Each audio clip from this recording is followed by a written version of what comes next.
First of all, before we even begin today, I want to apologize for having an iPad here. Yes. Because you look sad. You look pathetic. I feel emasculated. You look weak. I hate my iPad. I hate having a little iPad. Yeah. My MacBook is broken. That is an excuse that I'm using. And so I just want to apologize to you, sir, first of all. He's a newly powerful man. I know. And I've arrived with an iPad like I'm a boomer in Europe. I use my iPad 70% of the time, so I feel insulted by how ashamed you are. Have you ever gone to a meeting? When you went into pitch Resident Evil, did it with a fucking iPad in front of you? No, I did not. Exactly. No, I did not. Yeah. Unbelievable. Yeah. So you don't look like a pussy. I mean, it's like No, he doesn't, Eddie, and you're right. So welcome to Last Podcast on the Left, and we have a very special person on this guy. Honestly, what's funny about this man is that not only is he on his way to becoming an extremely powerful man in Hollywood, and is he becoming a legitimate and crazy director. This man started from the humble beginnings of sketch comedy. Oh, don't say it. Just like us. Just like our shit-filled lives. He pulled himself up from the swamp.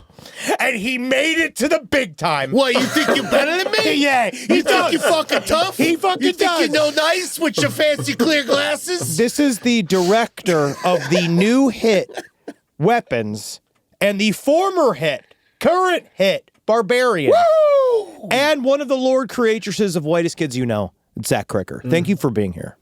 I'm so thrilled to be here. I love the show, and it's a treat. Thank you so much.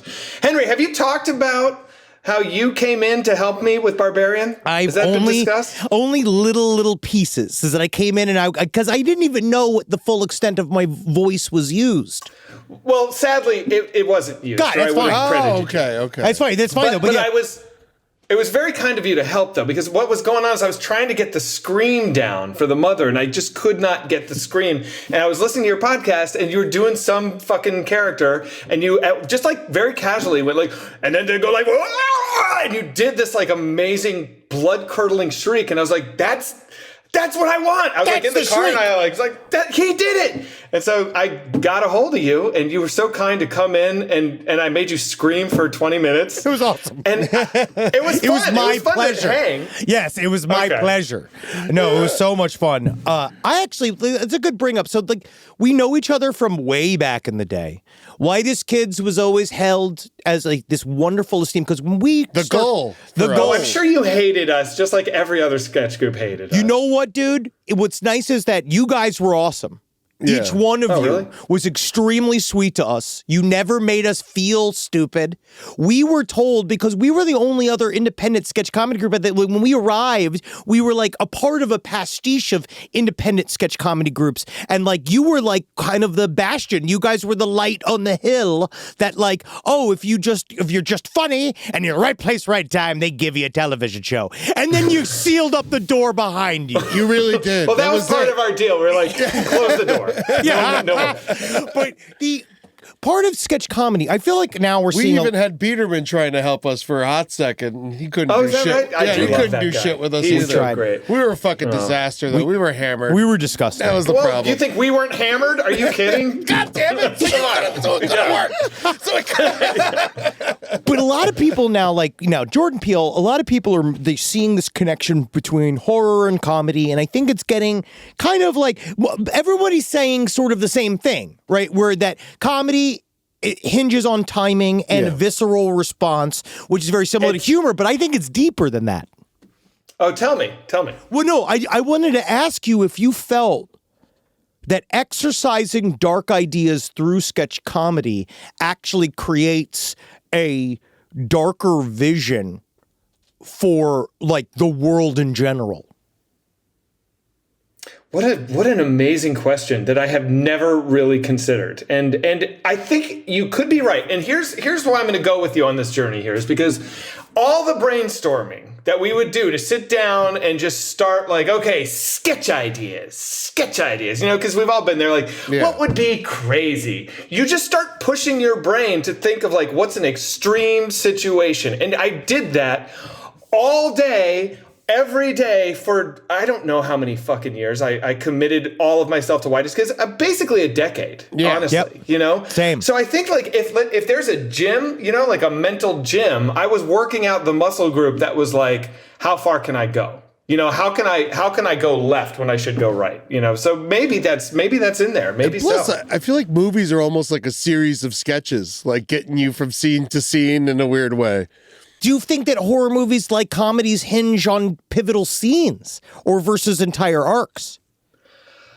Well, that's a great question, too. I think, look, a horror movie must have scenes that scare you, right? If you watch a horror movie and you're never actually scared, but it's telling a great story, it doesn't mean it's a bad movie. It just means it's probably not really a horror movie. You know it's what a I drama. mean? So, yeah, or it's a mystery. It's a thrill, whatever it is, you know? I don't know.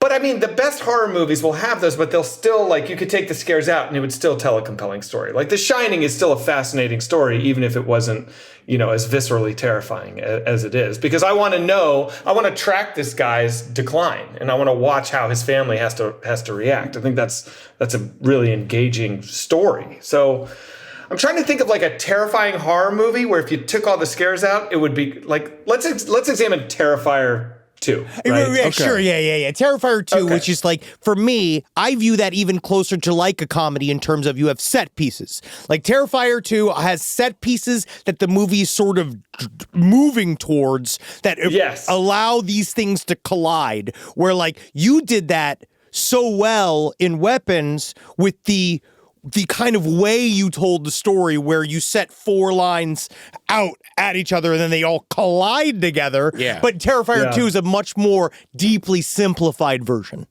of what you did. You know, like it's a much more simplified, it's much more direct. It obviously is like, we got to kill a bunch of people. Like, you know, like Terrifier 2, you know, the idea is to get just piles of guts. Yeah. That is, it's just kill. You know. By the way, I really like Terrifier 2.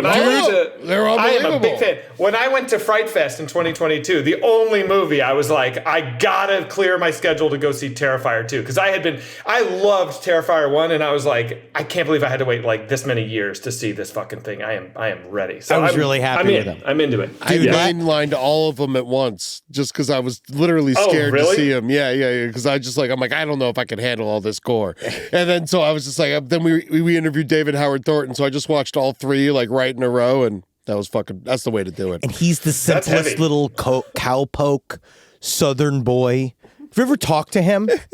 Art the Clown? No. Oh, God. He's all like, well, gee golly, I don't even know how all this happened. I'm just a theater boy, and I love musicals, and it's amazing, honestly. Yeah. Last night, I had the pleasure of seeing Weapons in a packed theater. Wednesday night. Packed theater. Tuesday night, I saw it in a packed theater. And not just that, it was playing in multiple theaters at once, and it was like everyone was going to see Weapons. It was fucking awesome. That's wild. But the reaction, dude. There was a part in this that I wondered. People were talking in the lobby. Oh, yes. Everybody was hanging out in the lobby. You have such a great... Like, when you were making this movie, you ever see Exorcist 3? Did you put Exorcist 3 in this? Of course I've seen Exorcist 3. I think it's amazing. Were you inspired at all by Exorcist 3? Because I think you have one of the best jump scares that I've seen in a fucking minute. Dead in the right... I'm guessing you're talking about the ceiling. Yes. I mean, that's got to come from Exorcist 3, but that's kind of a combination of 3 jump scares. Obviously, the Exorcist 3 ceiling gag is not a jump scare. It's just deeply off-putting. Yes. You know, it's great. It's mesmerizing, and I love it. The Exorcist 3 jump scare, which is for my money in the top 5 of all time, is the hallway crash zoom on that fucking lady with the scissors. That, to me, I'm getting the hair on my neck is standing up right now just thinking about that scare. It's so good. I don't know how it freaked me out so much the first time I saw it. And it's one of those scares where I could still put it on right now and it would still kind of get me. You know, I love it so much. The other one, and this is a little less like hip cred here, but The Conjuring, dude, the Bathsheba on top of the armoire, when it tilted up and she jumps, I was not ready for that, dude. That annihilated me in the theater. Dude, the first Conjuring fucked me up. It was the best. Dude, the clapping sequence, it's ruthless. I always think it's of awesome. Insidious too, though, which is my other big commercial one where I almost killed my mother because I knew it was coming. I knew we saw it with my mom, and I knew the fire devil scene was coming, and so I crawled. Where it's like over the shoulder. Yes, yeah. I crawled behind the chair that she was sitting in. I pretended to go to the bathroom, and I crawled behind the chair, and as it popped up, I almost fucking killed her. It was great. Man, it was so worth it. But I do believe that's an Insidious 1, if I'm not mistaken. Yes, Insidious. That's my other favorite jump scare. But like when you're thinking about the movie, when you're writing it, like, do you think about it in that way? Like for those jump scares, for stuff like that, like because in Weapons, it came at a very specific moment. Obviously, it felt like you were like it almost felt like the movie kicks in hard, like you were watching, and all of a sudden it was like the movie changed. Is that you? Is that on purpose? To a degree, yeah. So my writing process is usually very stream of consciousness. I don't outline. I don't know where I'm going to go. So like, I remember the first pass I did at that point in Justine's chapter, I actually didn't really know where the kids went. I didn't know what was behind them running away. So I was kind of like, just like improvising. And so I don't think I put that ceiling scene nightmare in because I didn't know that Gladys existed. Yeah. And so when did Gladys show up for you? I think in the cop stuff, when I was getting into Paul and the cop and the junkies, when I kind of figured it out. So, like, I think by the time I wrote James's chapter, I had that idea. I was like, the kids are in the basement. Why though? Like, why would the kids be in Alex's basement? It just felt like that's where they had to be. And then I just kind of had this idea of like, this is going to sound really woo-woo, and I really don't like to talk about the meaning of the movie, but I have said this before, so I guess I can let this much out of the bag because it's already out. But like the Gladys and Alex chapter to me is just about living with an alcoholic parent. I grew up in an alcoholic household. My dad died of cirrhosis, and it's a terrible thing that comes into a family dynamic, and it changes everything. And so I had a happy house, and then something came into my house and it turned my dad into a scary person, and I'd go to school and everything's cool, and I'd go home and I'd have a scary house with a scary dad, and so like that to me felt so interesting, and this is such a personal movie, so it's like there's no overarching like lesson in this movie. This is not like I have nothing to say with this movie. I have no pretense of like this is a treatise or anything like that. It's just a diary entry for me. And it just felt good to kind of have this dynamic at the core of it. That is something that I feel really a personal connection to that had a ripple effect out into this town. Dude. And so that's all that is. I gotta say, because that came off of the movie.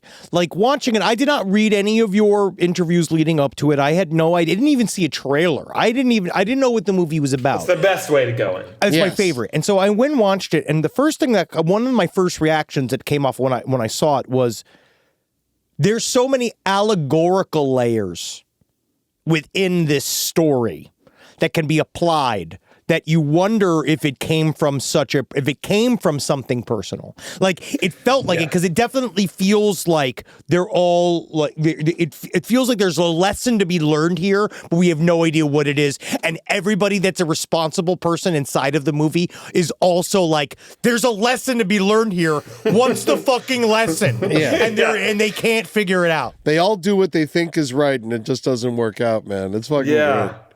Yeah. I've definitely been kind of cognizant of some of there's a lot of theories out there about what this movie's trying to say. Oh yeah, sure. That's the best part. And what's with the AK-47? Can I ask what's with the AK? Was it just elemental? Like, is it just a... If I gave you the answer, I would be robbing something precious. Great. And it's like, you know what I mean? So it's like... Dude, you're crushing it, man. That's what I was saying. Is like, I think that's the idea, is that's what we liked about David Lynch, is the fact that he didn't give a fuck about answering the question. He doesn't care to answer the question. That's exactly what Julie and my wife and I said as soon as we left. It's like, I hate when fucking movies, especially horror movies, sit there and they kind of over-explain everything. Let my brain torture itself. And it was amazing. Some things in this movie, I don't know why they're in the movie. I genuinely don't understand them. But because I do what I read David Lynch's book, Catching the Big Fish, right? Which is about transcendental meditation as a creative tool. Ever since I read that book, I incorporated transcendental meditation into my writing process. I wrote Barbarian that way. I wrote Weapons that way. And part of the deal for me is if that's going to be my process, I want to like do it all the way. And so there's things that come into my writing that I don't quite get, but I love them. And maybe I love them because I don't quite get them. And sometimes I'll write shit in and it'll be a couple of years go by and then I'll actually realize what it means. And it's like, maybe I must have known it all along, but I didn't quite crack the code until later. And to me, that is like I just think that's so wonderful. It's just such a fun part of being a creative person is to just like tap into something outside of yourself and try and be a conduit, whether it's real or not, or I'm just deluding myself isn't even important to me. But the idea of like feeling like an antenna is wonderful. Chekhov, that was his thing. He would give that advice to actors. He'd be like, creativity and good ideas don't come from you. They come from outside. And your only job is to like tap into the frequency and receive them from without. And I just think that like, why can't that be the case? I like to pretend that that's the way. And it's also about experiencing, maybe, I don't know if it's just getting older in a way sometimes too. I wonder if it's being able to almost accept the mystery of yourself. Yeah. I mean, David Lynch went a step further. He said that ideas are out there waiting to be caught. And if you don't catch it, somebody else will. And that's a really fascinating thing where it's like and I like to think of it like he says, catching the big fish. I like to think you go down under the ocean and there are these big fish swimming around and I can hook them. But if I don't, that story's going to get told one way or another. That's beautiful. Like time comes for these things. That's why sometimes we get a lot of similar things that all seem to kind of come out at the same time. So right now you're in Prague shooting Resident Evil. How's the human trafficking going, by the way? Yeah. It's been okay. I could use more. Yeah, I understand. Same. Yeah. Oh, so it's not bumper to bumper. No. Not there. Yeah. Now, my question is that, but now you're shooting, so speaking of process, so you go from this smaller process with, obviously you got a little bit more money with Weapons, but it was like, it's still all you and it's an independent movie and it allows for that. With something like Resident Evil, when you're handed something that is this like kind of a blanket IP, do they give you that same level of trust, or like is it a whole different way of making movies? I'm in a very fortunate position with this movie where I have the same amount of control that I had for Weapons. Yeah. Really? It's pretty cool. Yeah, I have Final Cut. I wrote the script, and this is the movie I'm making, and everyone is in. So it's a very, very fortunate position to be in. Did you have to change your brain in how you write movies in terms of like, is it a different type of movie than what you've made already? Okay, it's a totally different type of movie, but I wrote it like way before I went and did Weapons. So, and it was funny because I wrote it kind of like carelessly because I was like, I'm never going to direct Resident Evil. So I'm just going to fucking write, like, I'm just going to have fucking fun. I'm just going to like play around and just be like, what if this happened? Oh my God, they'll never let me. What if this happened? And by the time I finished, I was like, oh my God, I fucking love it. And by the way, I think that is the other real special key to creativity is to be careless and to like have no regard for the result and play like a little kid colors with crayons, right? Yeah, you can always edit do later. That with like, yeah, exactly. Like Kurt Vonnegut has that amazing lesson. He's like, dude, Kurt Vonnegut, how he always starts everything like, yo, dude. Yeah, hey, bro. Yeah, listen, check it. No, but he would say, write 3 sentences on a piece of paper and know that as soon as you're done, you're going to burn the paper. And I promise you will fall in love with what you write. And that is because there is no result expectation. Yes. And so it's just this pure thing. And so if you're able to get yourself in a position where you can write from a place of joy and of fun and of carelessness, then that's when the best stuff comes out. And so because I already knew I was going to make Weapons and I didn't really give a shit about, Resident Evil, I thought at the time, I was able to just write just from a pure, like, this would be so fun. And then I ended up with something I was like in love with. So now I get to go make another movie that I think is going to be like such a blast. So it's cool. And are you working with the original writers of Resident Evil, or how do they feel about it? No? Do they even know what you're doing? I don't know. Hell yeah. Man. Yeah, no, he can't be saddled with that. He can't be afraid of what the video game people are going to do. By the way, I love those games. Obviously, you wrote the thing for fun. Yeah. Of course you love it. Yeah. Yeah. So, like, Resident Evil 4, I've probably put, like, 7,000 fucking hours into just that game alone. It's, like, embarrassing. So I mean, I'm writing this as a true fan, and I want it to feel like the way that I feel when I play those games. Do you go back and literally play Resident Evil, like, in your room? Like, will you go to your room and play it and then go back? And my PS5 comes with me wherever I go. I'm not joking. Hell yeah. And I play every day. Of course. I don't play Resident Evil every day, but I play. I'm a big video game guy. It's my only vice, really. It's like what are you playing right now?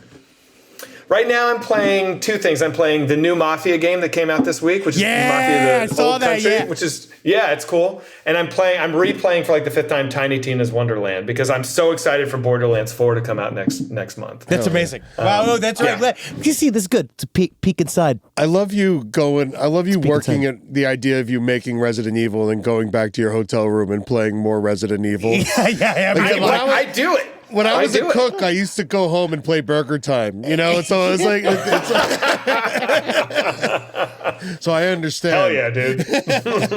Do we want to ask do we want to do a little, let me do a spoil. You want to do any spoiler questions? Sort of, maybe? All right, sure. Unless there's any other, like, generals before we get in there, because that's my problem. We have so many questions about weapons. Yes. But I don't want people to, we got to go see weapons. Man, first off, before... Dude, it's so funny. I was trying to get you guys to come over to my house to watch. I know, I'm so sad. And I'm so sorry. No, I know you couldn't make it. I know, but it's just like, by the way, my wife and I are both such huge fans. So the idea that like you guys would come over and watch it, like I would never offer anybody that. Oh, but Sarah and I were just like, and they'll come and we'll make it real nice. And we were very excited too. We were doing the same way. We worked the same. But Henry's dad had to fucking die. Yeah, my father had to kick the fucking bucket. Fucking asshole. It's all right, dude. No, he fucking everything. One more fuck. It did actually hurt my summer schedule. And I did talk with my father's ghost. It's going to destroy soccer. Well, Barbarian was, first off, before we go any further onto weapons, Barbarian like blew me away. I didn't know it was you when I went and saw it. I went and saw it by accident. Like, I was like, I'll check out this weird movie, and I went and I fucking lost my mind. I was like cheering. I was like, Barbarian and Weapons, like both, when I walked out of there, I was like, jealous.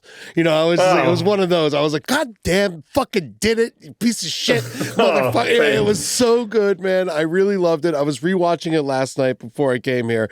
And I just love, we were talking about this, how you just like blow up everything constantly. Yeah, your endings just blow the fuck up. And it just makes me so happy, man. It's like, oh, you want a sequel? Fuck yourself. Like, but I mean, I just wanted to gush about Barbarian for 2 seconds. I'll take it. I'd love to hear it. What is happening? You know what's great? Is I feel like we're finally entering the world of modern horror movies where people aren't writing it from the aspect of like cell phones and the internet are a fad.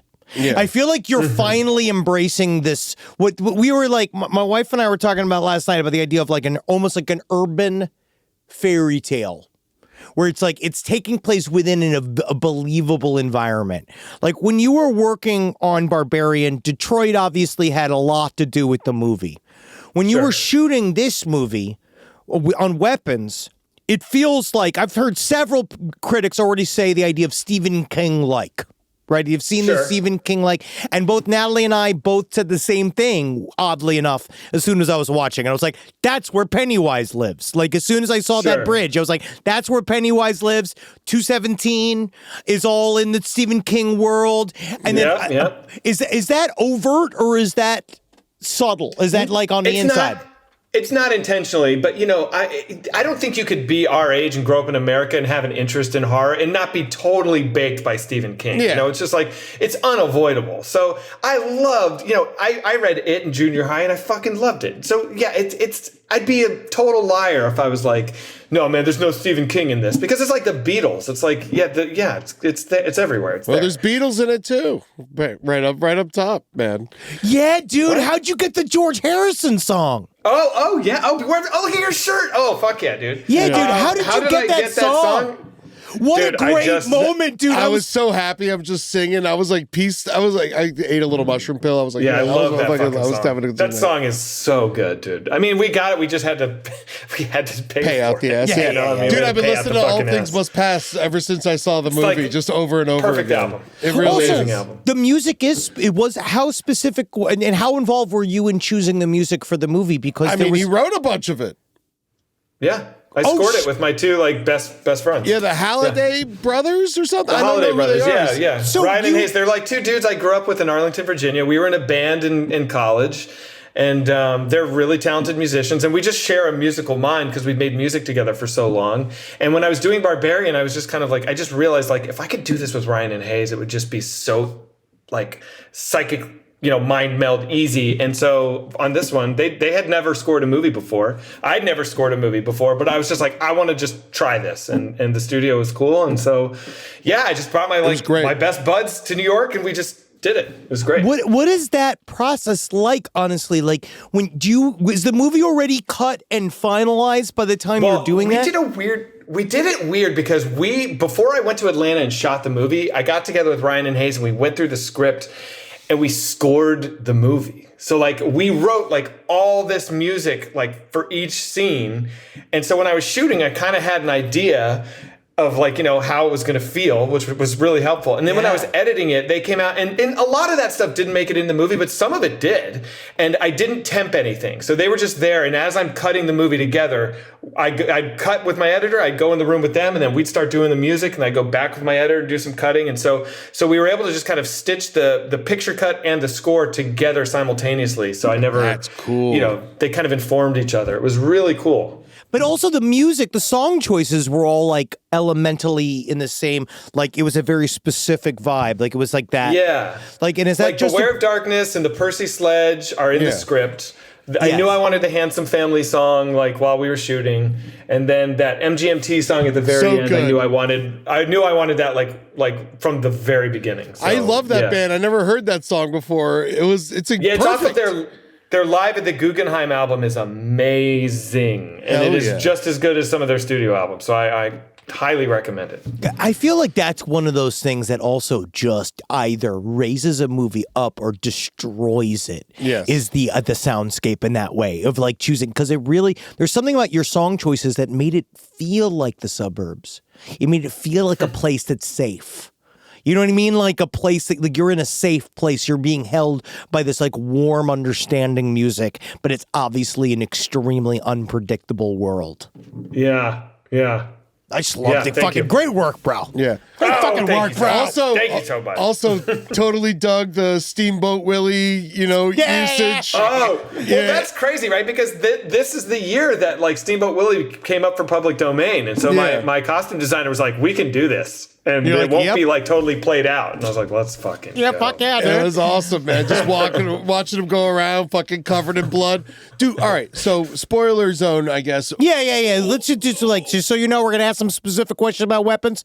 Just go see fucking Weapons. Yes, please go see this movie. I had so much fun. The people were cheering and clapping during the movie. Dude, I will say, and this is the biggest, one of the biggest kudos I can give to the movie. We were sitting next to two teenagers that were trying to fucking have sex with each other the entire time. They were hammered and they were trying to have sex with each other. They stopped to watch the movie. Wow. It doesn't get better than that. Yeah. That is as good as it gets, baby. Only half penetration, man. They couldn't go all the way. And then I was like, let me show you. hey, let me show you what to do. This is what my father did for me. Oh, man. All right, so Benedict Wong was fucking awesome. It was a great choice having him in the movie. The eyeballs. How the hell did you do the eyeballs? Was that CGI or was that makeup? Yeah, it's VFX. It's VFX? It's VFX. Man, I thought he could do that. That's good. That's great. I'm glad you thought that. No, it looked real as hell. Yeah, it's crazy because what we did is like, so, they scan his face and then they build his face in the computer, right? It's like these artists like meticulously build it. And then they basically create this like system where I could go in and look at the cut and then they had a little slider that would just do the bulge and the size of the eyeball so they could just go like all the way up and it looked like fucking insane Roger Rabbit or like back down. And so it was really fun to kind of like, let's try it at a 5.2. Ooh, that's crazy. Let's try it at 6.1. It was really wild. It was so fun. That's awesome, dude. When it came to the magical practices of is it fair to say you could maybe call Weapons almost like a witch movie? Yeah. Oh, yeah, of course. Yes. And when you built out her specific, because also Amy Madigan. Holy amazing, fucking right? shit. Terrifying. Holy shit, dude. Holy fucking She's shit. fucked up.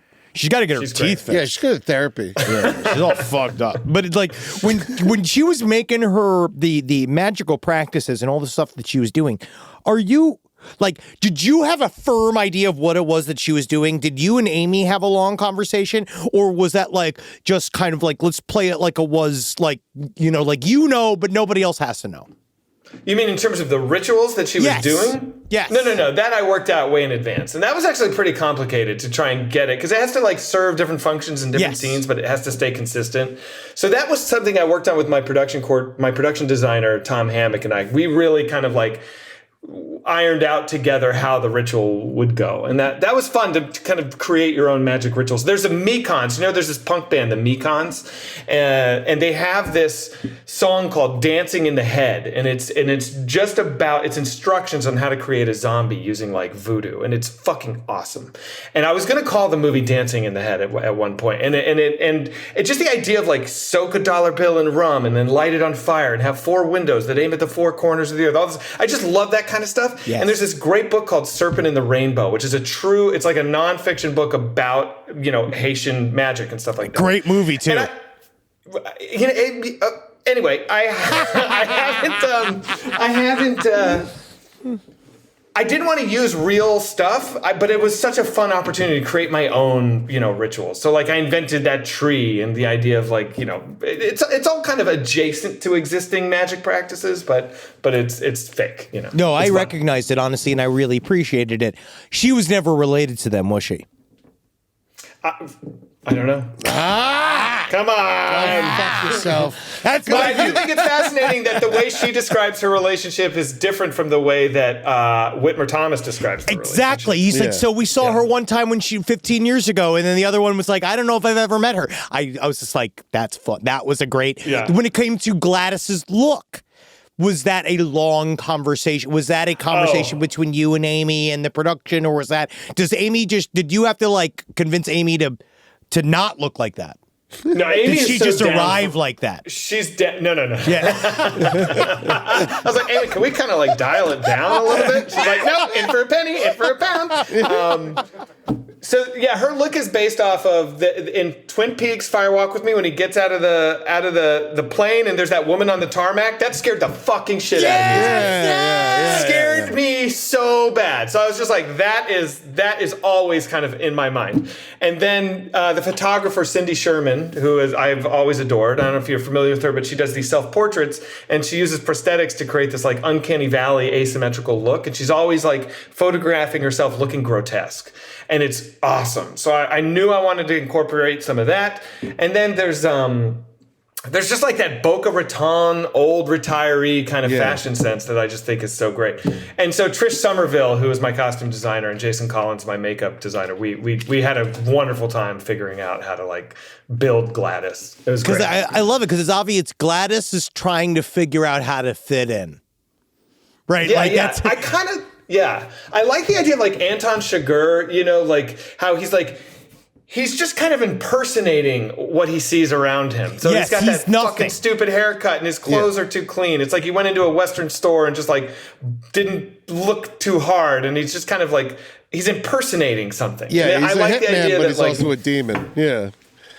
I'm not saying that Gladys is a demon, but I like the idea that it's just like, it's just off, and that's what's so fun. Did you get any trouble from the Naruto people? I'm in litigation now with them, and it's very ugly. Yeah. Is there any? How is that going? Because it's hard. I do understand, especially after the Area 51 incident. Yeah. People get pretty sensitive about running styles. I was like, honestly, that was pretty fucking awesome. That's like what a great visual when you're writing it. Like, is that one of those things that you just kind of saw immediately? Yes. Like the way that they were, like the way, because they're fleeing like almost like birds. They're running like it's such a beautiful picture. And in the script, I think what I wrote, I know, was they run like the way that it's a terrible image, but that little girl in that famous Vietnamese war photograph with the napalm. That cements it though. Yeah, it's like the worst image I've ever seen. Yes, it is, and it really fucked me up a bit. And so I don't think, So I think that was in there, dude. That it just because it really it serves.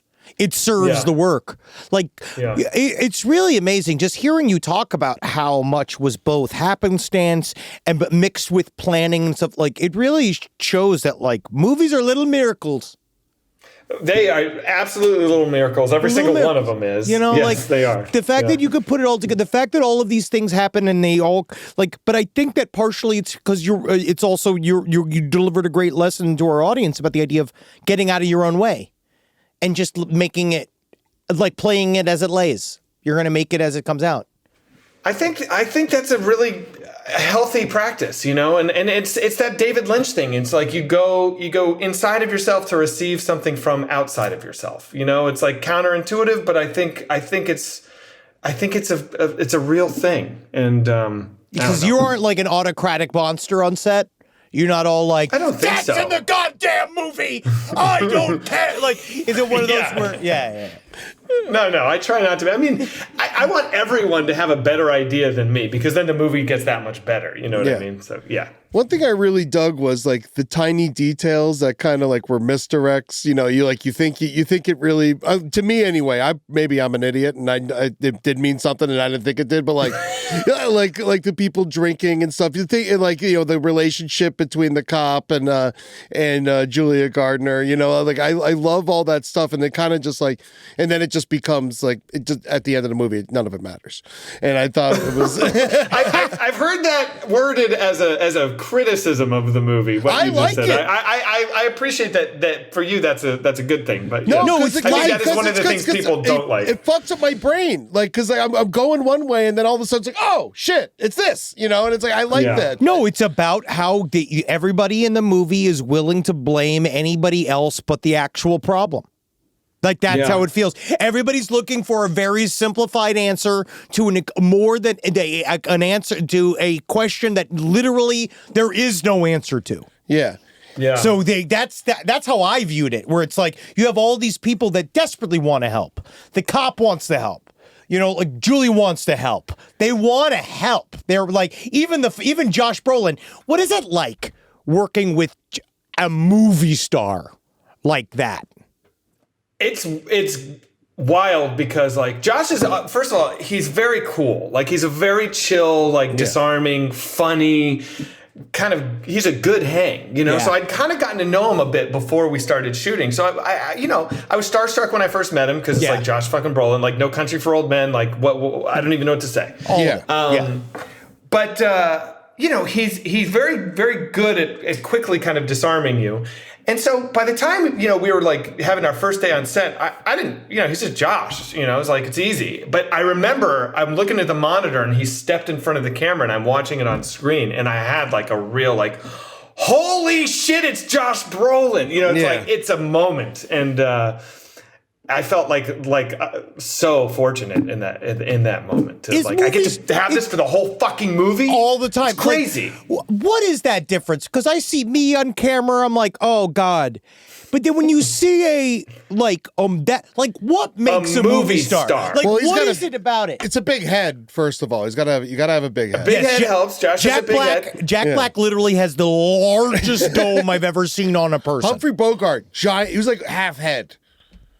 I have no idea what it is, but it's like every angle, there's just something that you're interested in. There's something you can't quite figure it out, but you're just drawn in. I don't know what it is, dude. And maybe it's just it's a real thing, though. And that mystery is what sometimes turns them into like weird when they turn into like weird MAGA dudes. Is that what happens to like the older movie guys sometimes? Because they're like, I used to be interesting. I think they were always like John evil. Voight. John Voight, James Woods. I used to make love to my daughter every day. I think think there's a reason they were such good bad guys all the time. You know, like they were bad men. Yeah. But Josh Brolin, I love how in the movie, like they all like they're against each other, and then it just shows in society. You just need that one thing to happen, and then all of a sudden we're on the same team. And like, all you need is a bulging-eyed zombie man to physically attack a woman, and then you're willing to jump right in. To be, yes, a common enemy is usually an attack is what'll do it, right? All right. So at the risk of asking this because I don't want you to like do it. What did Josh Brolin do as a producer? I noticed he was a producer. What is that? Is that, like, I'm just curious. That's a little bit of movie magic. It's a little bit of movie magic. Like he was helpful with like helping with some schedule stuff, and he's helpful in like helping us like make sure that we had the other cast that we needed. Season 4 for Your Pretty Face is Going to Hell, when I did the Adult Swim show, they gave me my producer credit, and I legitimately felt like they just gave me a sash, and then I sat in a chair. I had my own like my own ear set, but that's like all it was. I was like, I'm a producer. They're like, yep. Definitely. So funny, dude. Oh my god.